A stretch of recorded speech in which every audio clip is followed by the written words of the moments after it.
share some music with you. Okay. Right. Thank you. Want to do your quick bio? Sure, and I'll do a little on-the-fly arrangement up there if you don't mind. Not musical. For now. Oh, yeah, by all means. So, John is our secretary of the Board of Education. He's a longtime resident of Jefferson County. He attended Wilmot Elementary School, Evergreen Middle School, and graduated from Evergreen High School. While at Evergreen, he was active in instrumental music, vocal music, theater, pretty much everything. In his senior year, he represented Jeffco as the first flutist in the All-State Orchestra for Colorado. He's performed with the Golden Youth Symphony, the Jefferson Symphony, the National Repertory Orchestra, and in college he sang baritone in the Welshire Choir. John's wife Melissa majored in music at the University of Colorado. They have 3 daughters, each of whom has attended Jeffco Public Schools, the eldest also being very involved in theater. As an engineer by profession, he's also a strong advocate for music and the arts, having served on the boards of the Evergreen Chorale and the Colorado Association of Funders. He's an author, so he just has this whole artistic bent in his life here. And so with that, I'll turn it over to John, and as part of his presentation, obviously, we'll begin some music. Great. Well, I'm going to move this aside just a little bit because I'm going to need this chair. Okay. I also think it kind of creates a little barrier between me and you, so let's do this, and then we'll have a stand here, and we're not on for a while, Deb, so I'm going to talk just a little bit. This cutout here, it is important. I'm going to refer to it a little bit. And let's see, put the book here. Stand here. Got a flute somewhere, there we go. I feel like I'm back in high school again. All right, well, as Ken said, my name is John Newkirk, and I grew up in Jefferson County. As he said, I went to Wilmot, went to Evergreen High, Evergreen Junior High, as it was called back then. It's Evergreen Middle School now. And my parents were also both musical. My mother was a vocal major, and she participated in a lot of light opera when she was younger. And my father, though he wasn't a professional musician, he actually sang in a quartet with King's College in Cambridge, England, when he was going to school there. So my parents were both very musical. They didn't really push it on me at the outset, and so I grew up, being 8, 9, or 10 years old, not really having that component. I'd seen my parents do it, but I think they just wanted me to discover it for myself. Like most little boys, I was more interested in mini bikes and fishing and swimming and so forth. But in elementary school, I started becoming interested in music, mostly vocal music. Then I was singing in the choir, and one of my teachers, Mrs. Olson, Mildred Olson, that ring a bell? That's a choir teacher. I know you've been around for a while. Yeah, choir teacher, and she's still with us. She's living in a retirement home up in Bergen Park. I see her every once in a while, yeah. She encouraged me to pick an instrument. The only issue was that where I live, and where I still live, is we have a ranch up on North Turkey Creek, Danks Drive, and it's about, it's exactly 1.2 miles from our house down to the bus stop. It's a dirt road, because I used to clock it with my mini bike and say, Mom, Dad, do I really have to walk up 1.2 miles? So that became important in choosing an instrument, as you might understand. If I played baritone horn, that'd be a tough gig to walk up and down that road every day. So I asked the band director, Ross McClure, I said, what's the smallest instrument that I could play? Well, flute, And so I picked up flute, and it was a lot easier to put my backpack and carry down that road and back every day. But the fringe benefit was that I was always surrounded by a bunch of cute girls. I was the only, for a year or two, I was the only male flute player in the band, so that worked out real well. My parents, they encouraged me to play. They started getting me lessons from a pro. And I used to go down to Denver because we didn't have anybody up in Evergreen that would teach. So once a week we drive down there and we take flute lessons. There used to be something, you can tell me, is it still going on, something called like the concert and contest competition where you earn a 1 or a 2? Solo and ensemble contest. Solo and ensemble contest, okay. State. Yeah, that's it, okay. So I distinctly remember the first time ever that I performed in public, and it was at that, solo and competition. Yeah, and you know, you have these moments where things are just burned into your memory, and that was the first time I ever played in front of anybody. And I played a little Handel sonata, and so I thought I'd dig that up and go down memory lane, and so that's why I'm so grateful we got Deb here to take me down there. This is the first thing I ever played that I had heard on a record. And so let's see if we can pull this off. Okay. Yeah. So we're already tuned. We know what the tempo is. So.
I probably played it better back then. A little rusty, you know.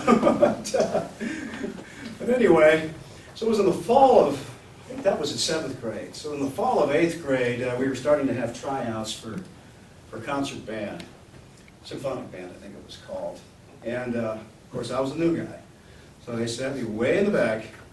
And we went around and we were playing. I remember it was the overture for El Cid, if any of you ever played that. And so they were going around, they went down, and I was so nervous, and they finally said, okay, John, play it. I can probably still remember it.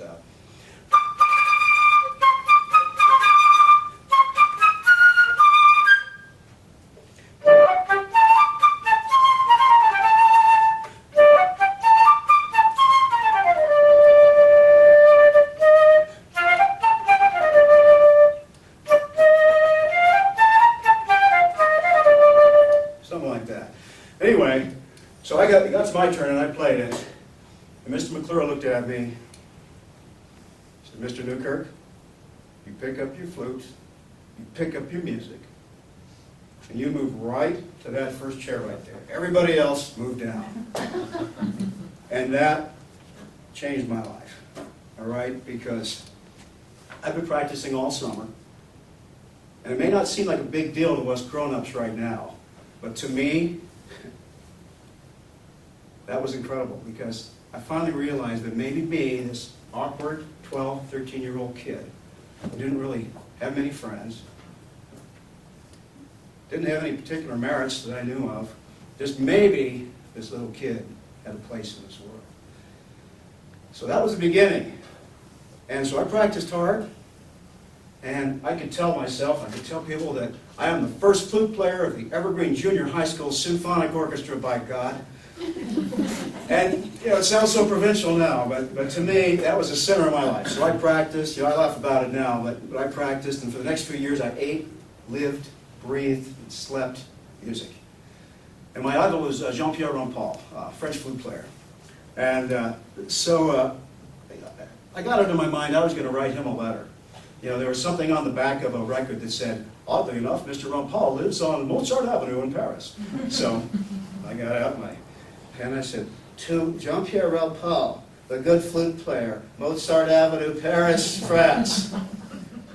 And I kind of forgot about it after that, but golly, about 4 or 5 weeks later, I got a reply from Mr. Rampal. He wrote back to me and asked, he said he's going to be in Denver, and he said he invited me to his concert and invited me backstage. And that was another one of those pivotal moments for a young boy musician. He even let me see his gold flute. Haynes Flute Company, serial number 29333. Yes, I did take a peek. Yeah. So I continued playing in college and sang baritone in the Welsh Choir with Dr. Austin Lovelace. Sang for a couple of years there. And I learned that I liked to sing, but obviously I couldn't sing and play flute at the same time. So flute is monophonic too, you know, one note. And I was intrigued by these things called chords. We just saw in the video thing there. So I ended up picking up a guitar and started practicing that too. So after my first year in college, I kind of realized that maybe I wasn't quite good enough to go pro. And so I became an engineer. But I never lost my love for the performing arts. And I can't imagine having it not be a part of my education. It's enriched my life in ways that I never, ever expected. Here's an example. A few years ago, I decided I wanted to take one last motorcycle ride with my dad. My dad was born in 1920, a World War II veteran, and I could kind of see, you know, his friends passing on, and I said, I want to do this one last thing with my father. Decided to retrace a trip that he took across the country in the summer of 1939, and that's him right there. 19 years old, riding across the country between the New York World's Fair in 1939 and the San Francisco Golden Gate International Exposition, which was going on at the same time. So I did that. Seven decades after his trip, I put him on a motorcycle and we rode. He wasn't able to make the entire way, you know, because he was 90 years old. But I ended up riding the bike from New York City, and actually San Francisco to New York City. Did it backwards. And the National Harley magazine did a story on that. You know, a young man takes his father across the country again, retracing his old trip. And so I started getting some inquiries from publishers who are interested in doing a book. Now these days, the publishing industry has changed quite a bit. A publisher or an author is not, let me put it this way, the publisher used to do a lot of work for you on the publicity side. But now the author is expected not only to write the book, but also to do the PR for it as well. So I was wondering, and when I got the book contract, and they were wondering too, what could I do that would distinguish me from the hundreds of other authors out there that would be competing for a book buyer's attention. I thought, hey, maybe I should do something musical. So, when I went around and was doing my book sales, I would start out with a musical deal try to get them to figure out what the song was about. And I'll let you do that too. Probably won't take you too long. You know, musical's a universal language. So, I'm going out and trying to sell a bunch of books. All that musical training was not in vain. Everybody see that picture?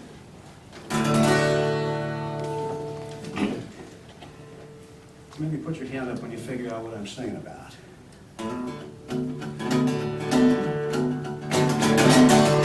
Well, I don't look all that ragged for all the time it's been. One weekend underneath me, where my frame has rusted thin. And this year's state inspection, I just barely passed. Won't you ride me across the country, boy? This year could be my last. I am a V-twin road locomotive from the days of cheap gasoline, and I'm for sale by the side of the road, going nowhere, a rusty old American dream. I was built in old Milwaukee back in 1932. Spent 6 months in the showroom through the Great Depression's gloom. But I've been good to all who've owned me, so have no fear. Come on, boy, put your money down and get me out of here. I am a V-twin locomotive from the days of cheap gasoline, and I'm for sale by the side of the road, going nowhere, a rusty old American dream. Now this pipe needs a young man to own her, one who will polish the chrome. I will give you the rest of my lifetime, but don't let me die here alone. Just jump me some juice to my battery, give that old starter a kick. Hear me whir, sputter, backfire through my carburetor and roll me to life once again. I am a V-twin locomotive. You can polish my chrome so clean. We could fly off into the sunset together, a rusty old American dream. Still running a rusty old American dream.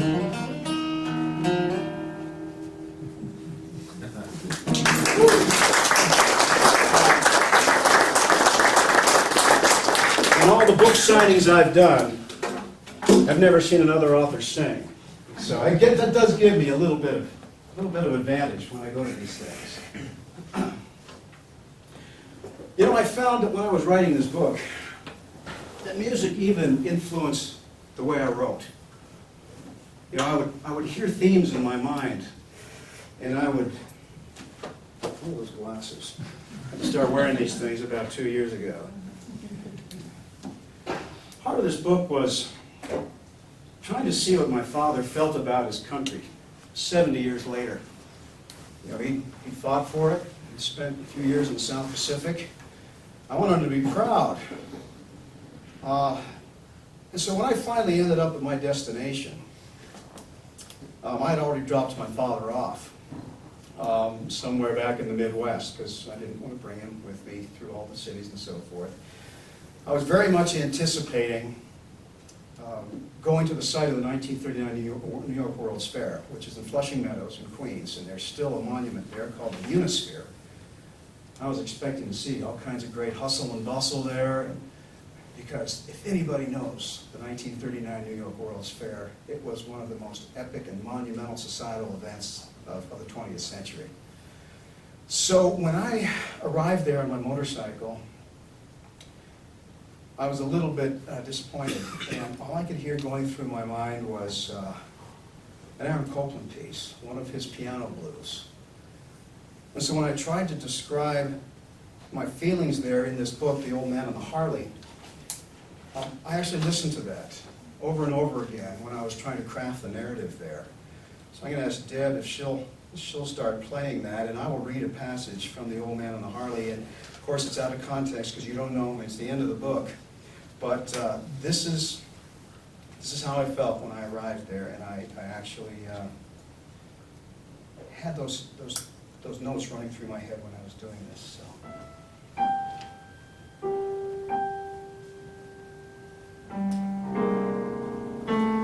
I was crushed by nostalgic melancholy.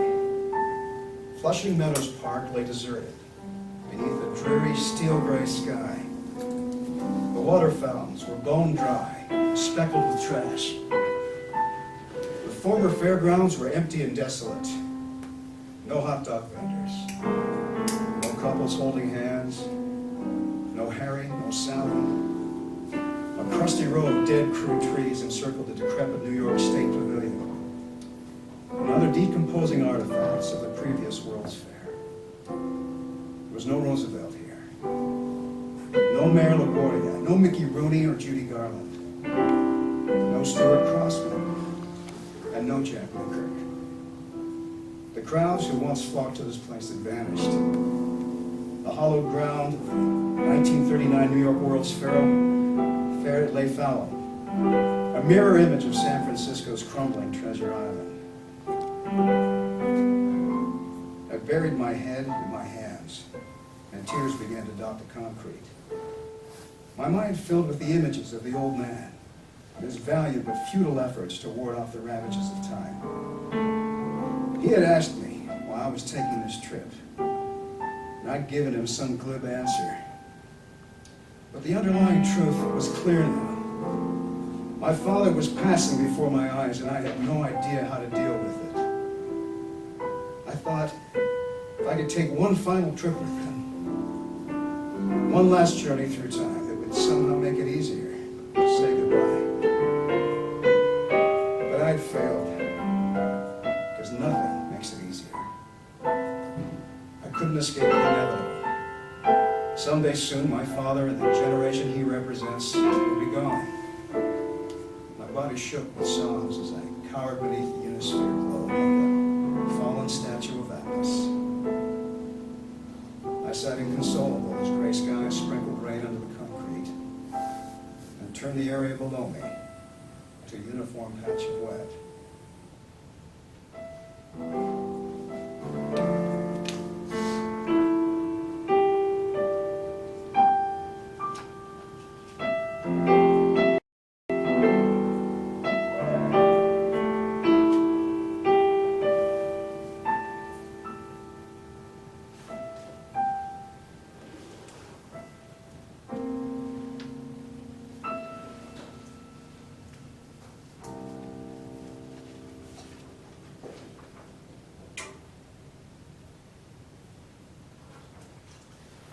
Deborah. Now, music introduced me to some great people, and I wrote about some of these as well in the book, and I will read a passage of that as well, and this would be the countryman.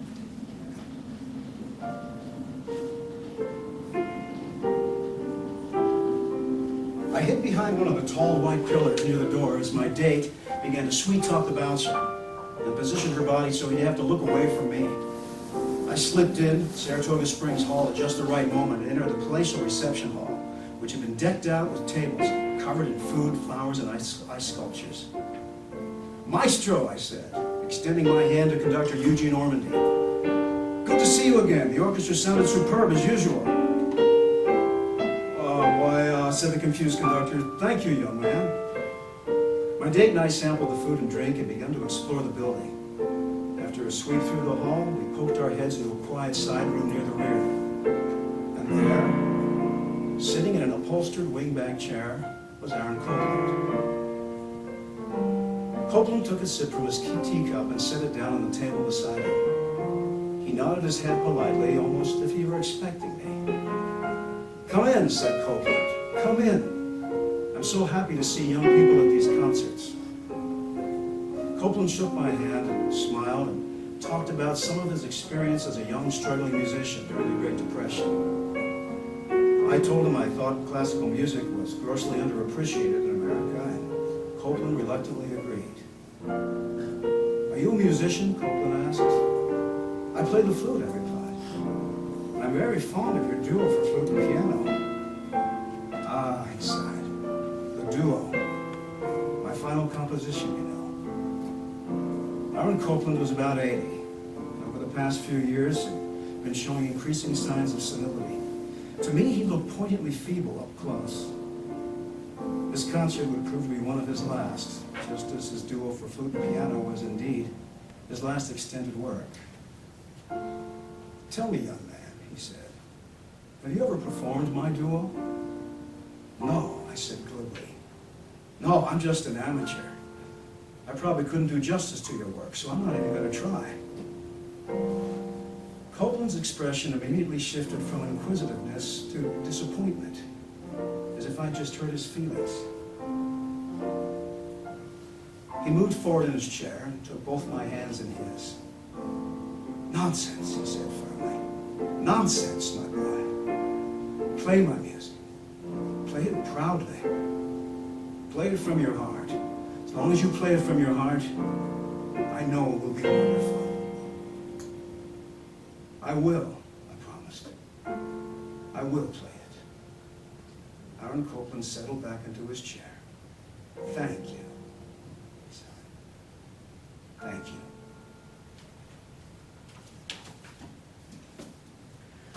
Well, we can't all be Aaron Copelands. We can't be Joshua Bells. We can't be Natasha Peremskis or Eugene Fodors. But that is so not the point. I make a living with engineering, but it's music that has completed my life in a way that technology never could. And we're talking about the whole person here.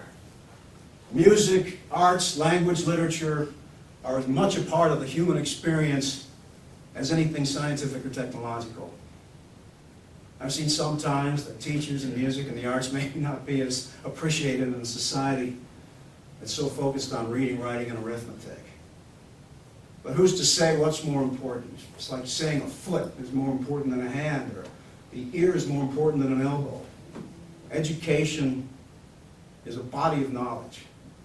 And that's why it's so important to me that my children, the 85,000 other children here in Jeffco, have the same access to the same great performing arts program that I did growing up here.